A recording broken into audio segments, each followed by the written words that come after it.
Good morning, beloveds. We are on lesson 363 in A Course in Miracles workbook for students, part 2 of the workbook, and these are the final lessons. This holy instant would I give to you, be you in charge, for I would follow you, certain that your direction brings me peace. And if I need a word to help me, He will give it to me. If I need a thought, that He will also give. And if I need but stillness and a tranquil, open mind, these are the gifts I will receive of Him. He is in charge by my request, and He will hear and answer me, because He speaks for God my Father and His Holy Son. And now, let's read the commentary by Alan Watson. Once again, we repeat this holy instant lesson. It seems as if the author is telling us, having received all the thoughts we have given you, there is really nothing left for you to do except to put your life into the hands of the Holy Spirit.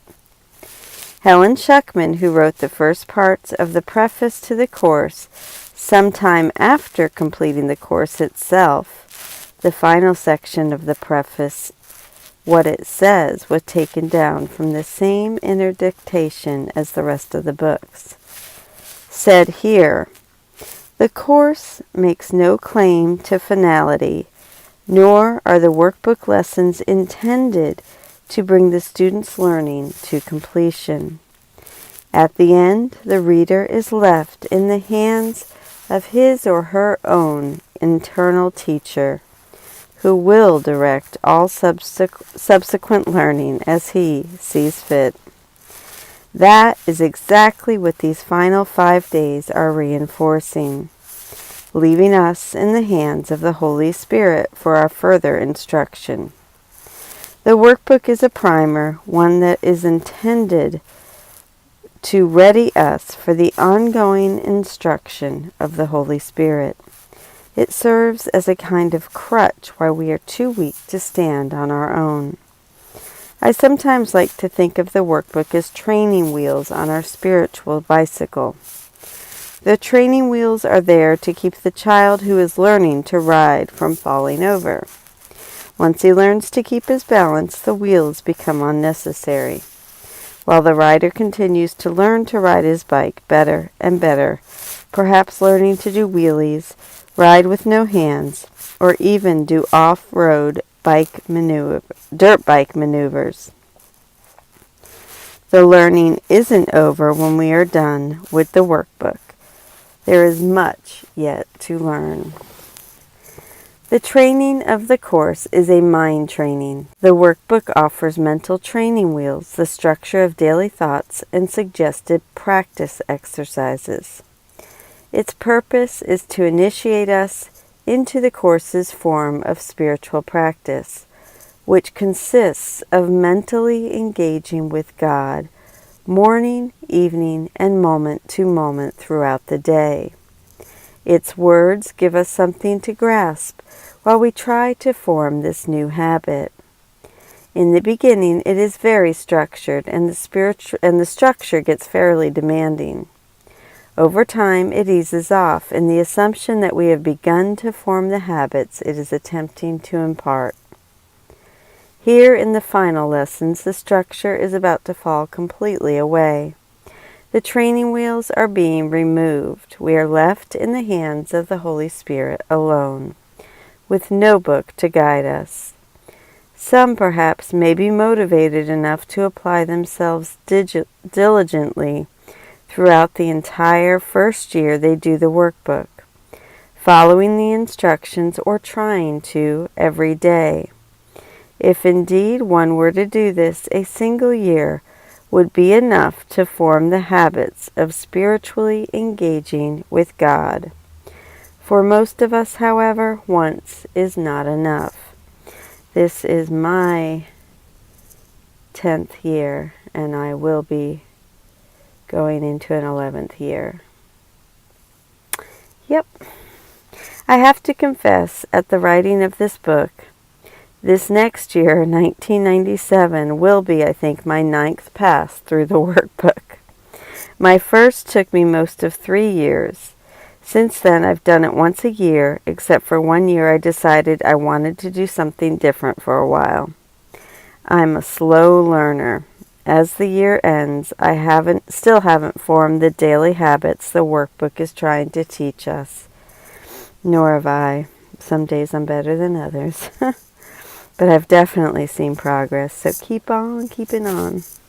I'm doing much better each year, but it is still a rare day I remember to practice my lesson every hour, much less recall it briefly 5 or 6 times in between the hours.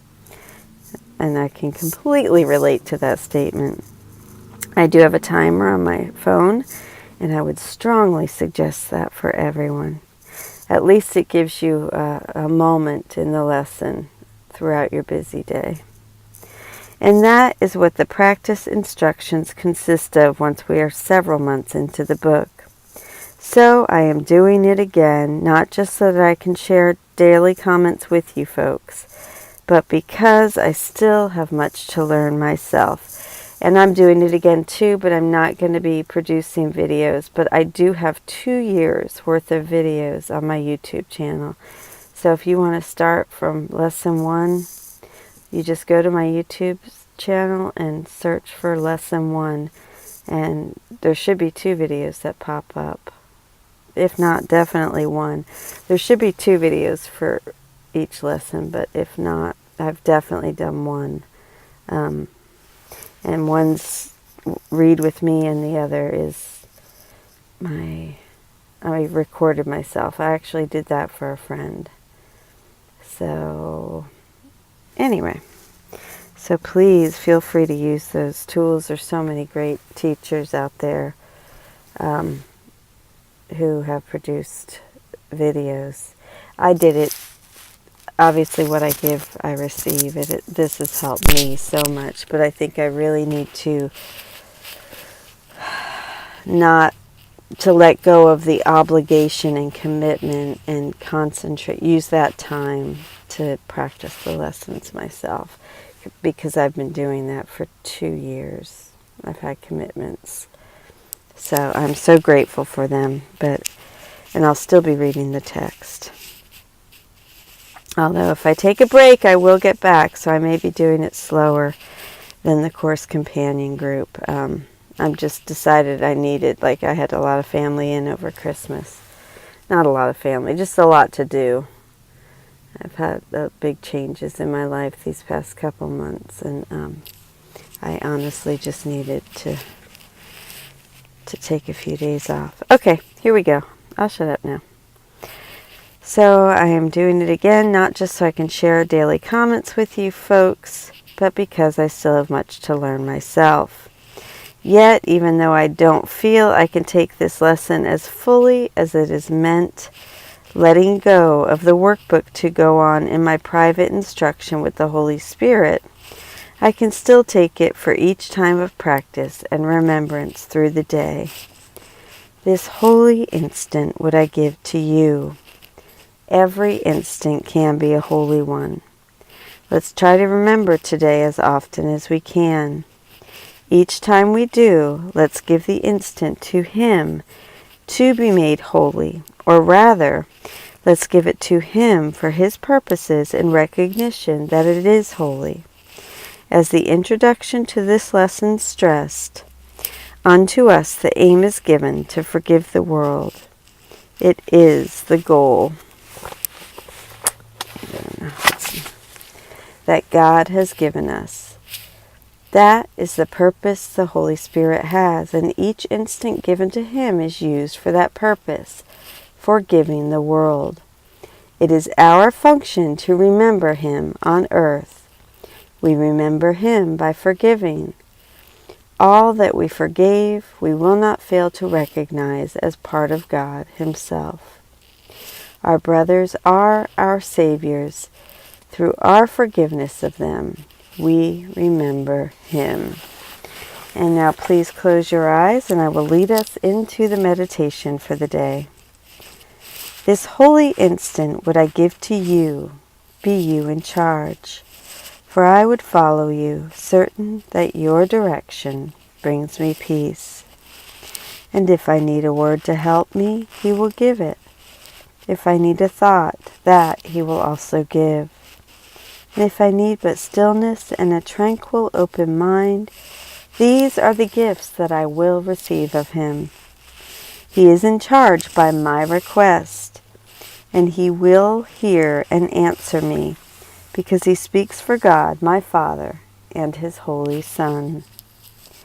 This holy instant would I give to you.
Thank you so much for joining with me in the lesson today.